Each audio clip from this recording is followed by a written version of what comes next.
Vous aimez la musique? Vous aimez le genre horrifique? Alors vous allez aimer cette vidéo.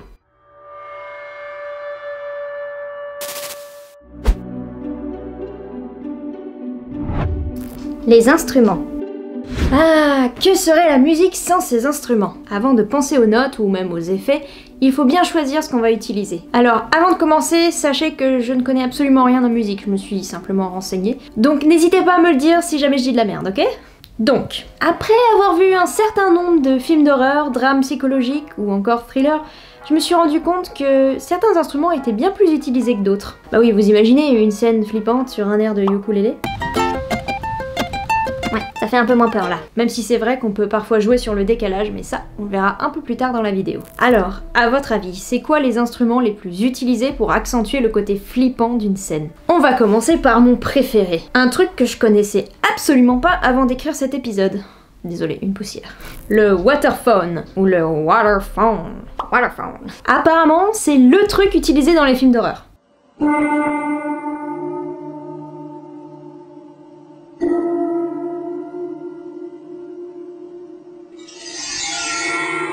Alors, ça vous rappelle des choses? Vous trouvez pas qu'on dirait des sons, des voix venues des enfers? Le waterphone est de la famille des instruments à friction comme le handpan. L'instrument de détente ultime. Il a été inventé à la fin des années 60 par Richard Waters. Il est possible de mettre une petite quantité d'eau dans les tubes afin de produire un effet d'écho et des variations de hauteur. Et si on écoute bien, ça fait grave penser à des chants de baleines.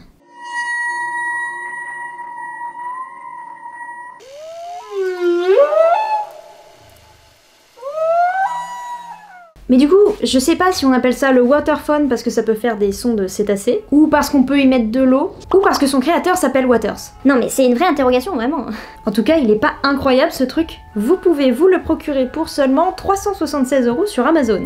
Dans les instruments plus classiques, on a le violon ou le violoncelle et le piano. Le violon est très pratique pour faire des effets de cordes frottées. Un son des plus agréables, n'est-ce pas? Ça apporte un côté stressant, grinçant et nerveux à la scène. Et on peut voir à quel point c'est super efficace dans le très célèbre Psychose d'Alfred Hitchcock sorti en 1960. Le silence est soudain coupé par de simples coups incisifs de violon. Et ça marche trop, je trouve. Bernard Herrmann, le compositeur de cette musique si culte, voulait que cette musique ressemble à des cris stridents, des cris humains quoi. Et ça pour faire référence à un aspect psychologique qu'on a fini par relier à la musique d'horreur. Quand le spectateur est confronté à ce genre de sonorité, ça a tendance à l'angoisser. Normal puisqu'on est biologiquement conditionné à craindre les hurlements, les cris, que ce soit humain ou bestial. Donc il joue sur l'état psychique et active le mode alerte de notre cerveau reptilien qui instinctivement fait monter l'adrénaline avec la peur. Ouais, ça donne envie de fuir quoi. En plus de cet effet, on peut jouer sur les graves et les aigus, ce qui donne un sentiment de menace. Vous sentez la peur là? Le suspense qui monte? L'avantage des sonorités graves, surtout au cinéma, c'est que ça a tendance à résonner dans notre corps. Vous savez, cette sensation que la musique nous traverse. Moi perso, ça résonne dans mon sternum, et je trouve que ça participe vraiment à l'efficacité de l'effet. Et les petites notes aiguës là qui viennent vous mettre un coup de pression, comme si le danger pouvait surgir de n'importe où. Toutes ces sonorités participent à ce qu'on appelle une anxiété physiologique, donc qui a un impact sur notre corps. C'est le cas aussi avec l'accord le plus redoutable de l'histoire de la musique, j'ai nommé le Diabolus in musica. Le diable dans la musique. Pour parler en termes techniques, c'est une 4 augmentée avec une onde sonore imparfaite, ce qui était considéré au Moyen-Âge comme très désagréable. Ouais, bah c'était pas qu'au Moyen-Âge, hein. Pour en revenir aux instruments, le piano, lui, apporte aussi d'autres sensations. Avec une bonne dose de résonance, ça participe à un effet dont on parlera un peu plus tard, la perte de point de repère. La résonance des notes donne un côté mystérieux et crée une sorte de distance. Et pourtant, le piano, c'est quand même un instrument plutôt réconfortant en temps normal, on connaît bien ses sonorités. Mais son utilisation dans des scènes horrifiques casse cette idée de sécurité, de connu, dès le moment où différents accords s'enchaînent de façon dissonante. Le piano sert évidemment aussi pour les petites comptines, les ballades. Un côté doux mais bizarrement dérangeant. Autre instrument possible, les instruments à vent bien sûr, dont la famille des cuivres. Là aussi on peut faire mal aux oreilles avec ces petites bêtes. Les sonorités dites cuivrées permettent d'avoir un son métallique peu harmonique quand on souffle très fort et sèchement dedans. Ça participe à l'aliénation du spectateur.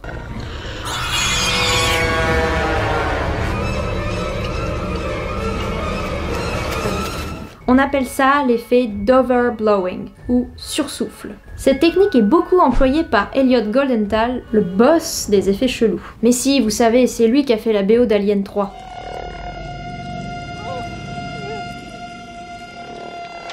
Et enfin, les instruments électroniques type thérémine ou synthétiseur. Le synthétiseur permet de produire des sons très variés avec des effets sonores en plus, comme de l'écho, de la vibration, de l'amplification, etc. Il peut imiter des sons existants ou en former des totalement nouveaux.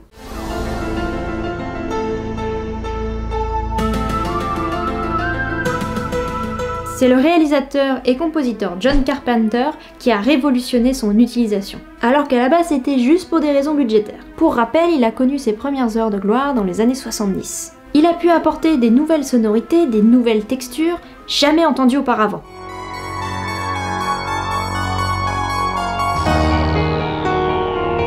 En plus, c'est super facile de créer une ambiance sonore avec cet instrument, voire même avec l'aide d'un logiciel DAW, Digital Audio Workstation. Ouais, bon, bref, un logiciel de montage audio quoi.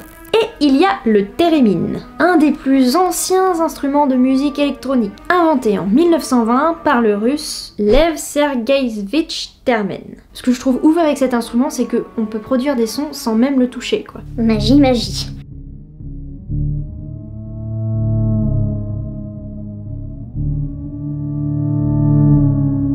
Et parfois, le timbre ressemble un peu à une voix humaine ou à une scie musicale. Du coup, il est beaucoup utilisé pour les apparitions d'êtres paranormaux type fantômes ou extraterrestres.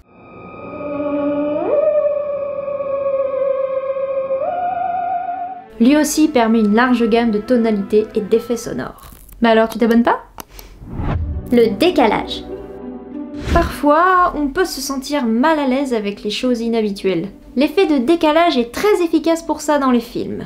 Il y a bien sûr les comptines, qui sont très connues pour ça, mais rendez-vous compte, une petite mélodie si douce, si innocente liée à l'enfance, ça n'a rien à foutre dans une scène de massacre, non ?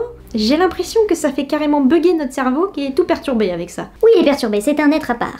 Cet écart d'ambiance inattendu provoque un sentiment de gêne, d'incompréhension qui augmente l'effet horrifique. Un peu comme les poupées de cire qui à l'origine n'étaient que de simples jouets pour enfants, ou encore les clowns. Ah bah on peut dire que ça a été bien détourné depuis, hein, et puis c'est pas du tout devenu une source de phobie, hein, non, pas du tout. Mais paradoxalement, ça peut aussi permettre de prendre du recul sur une scène particulièrement terrifiante. Limite comme si ça nous invitait à en rire nerveusement. En tout cas, plus une musique est positive et joyeuse, plus le malaise est accentué. Oui. D'après Benoît Bassirico, journaliste cinéma spécialisé dans la musique de film, le contrepoint est autorisé dans le cinéma d'horreur parce que ça n'atténue pas l'effroi, mais au contraire, ça l'augmente. Le rythme. Pour faire flipper le spectateur, il est aussi possible de jouer sur le rythme, et ça de plusieurs façons. On peut ajouter des tonalités mineures comme celle-ci, de la dissonance sans résolution pour accentuer le malaise. Et puis, comme c'est pratique, comme c'est une instabilité musicale, ça crée aussi du suspense. Ajoutez pour la petite touche finale de la répétition, et là le spectateur est en PLS. L'association de tout ça permet de prolonger l'angoisse, mais de façon interminable, et là on a la sensation d'être piégé. Wow, la puissance de la musique! Pour la sensation de menace, on l'a vu tout à l'heure, on a les instruments à cordes. Avec les notes aiguës ou graves, et bah ça on peut l'amplifier avec une accélération de tempo. Parce qu'inconsciemment, ça va avoir un effet sur notre corps et plus particulièrement sur notre cœur qui va s'accélérer au rythme de la musique. Et justement, on peut se servir de la pulsation pour suggérer un battement de cœur. Ah, si ton corps était pas convaincu, là ça vient bien enfoncer le clou. Ah, c'est vraiment très simple à mettre en place, hein. Y a pas besoin d'une composition spéciale, d'un orchestre, tout ça. Et en plus, parfois, plus c'est simple, plus c'est efficace. Après, attention à ne pas l'utiliser à outrance, parce que sinon ça n'aura plus aucun effet. Les effets.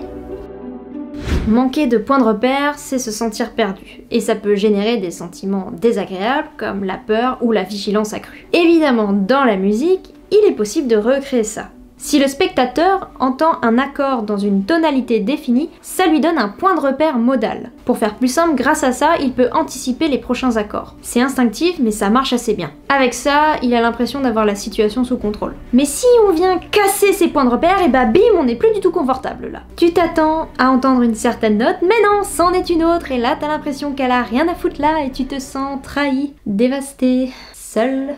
Oui, c'est compliqué des fois. En général, plus le nombre de notes est modifié dans un changement d'accord, plus l'effet d'aliénation est important. Je vais vous donner un super exemple pour illustrer ça. Prenez un escalier. En général, ça a des rampes. Elles sont pas forcément nécessaires à l'utilisation de l'escalier pour monter ou descendre, mais c'est quand même rassurant de les avoir là au cas où on trébucherait sur une marche pour pouvoir se rattraper. Il est là notre point de repère modal, c'est notre rampe. Et quand elle est plus là, bah on n'est plus très rassuré et du coup on a plus de chances de tomber et de se faire mal.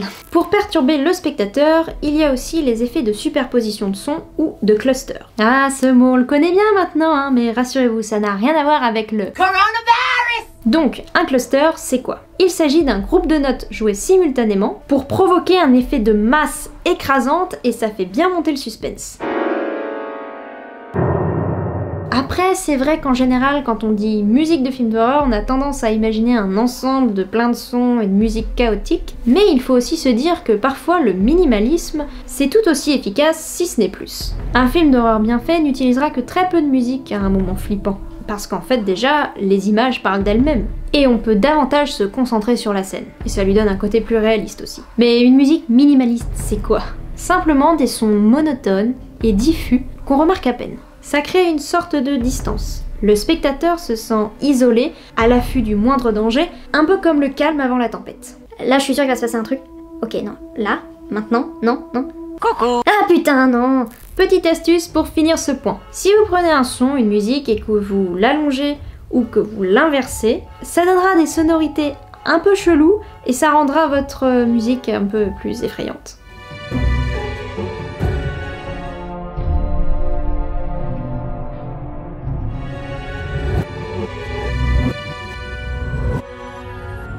L'inaudible. Finalement, vous allez voir, il n'y a pas que la musique pure qui peut avoir des effets sur nous. Au-delà du minimalisme, le silence est parfois très efficace pour alourdir l'ambiance d'une scène. Oui, c'est vrai que même dans la vraie vie, quand t'as un long silence non désiré, ça met souvent mal à l'aise. Et le silence rend plus fort nos acouphènes. En parlant d'acouphènes d'ailleurs, sachez qu'il est aussi possible de jouer sur les sons inaudibles par notre oreille mais perceptibles physiquement, comme c'est le cas des infrasons. Les infrabasses puissantes peuvent apparemment générer des sensations de malaise. C'est en tout cas ce que dit le compositeur de Maniac ou Amityville The Awakening.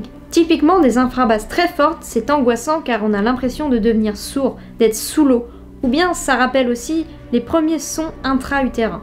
Tout cela renvoie à des sensations à la fois abstraites et physiques. On peut aussi jouer sur l'état psychique du spectateur avec un son binaural. C'est-à-dire qu'on décale légèrement les fréquences sonores entre l'oreille droite et l'oreille gauche.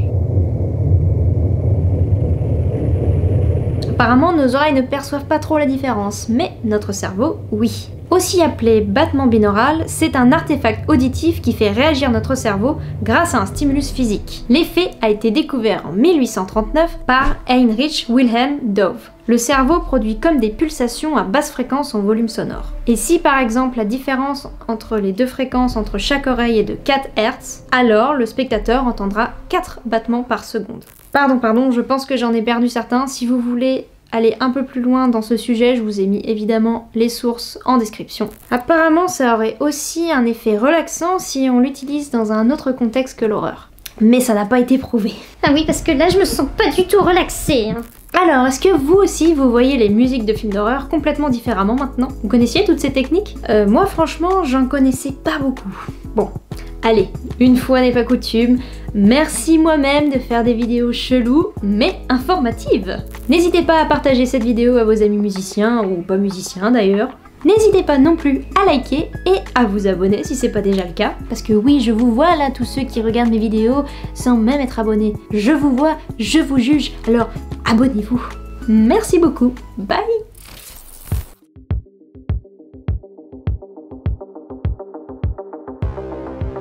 Vous trouvez pas qu'on dirait un peu des sons?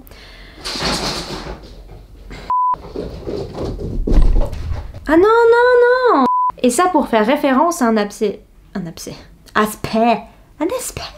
Comme si le danger pouvait surgir de nulle part. De partout. Hey! Abonne-toi!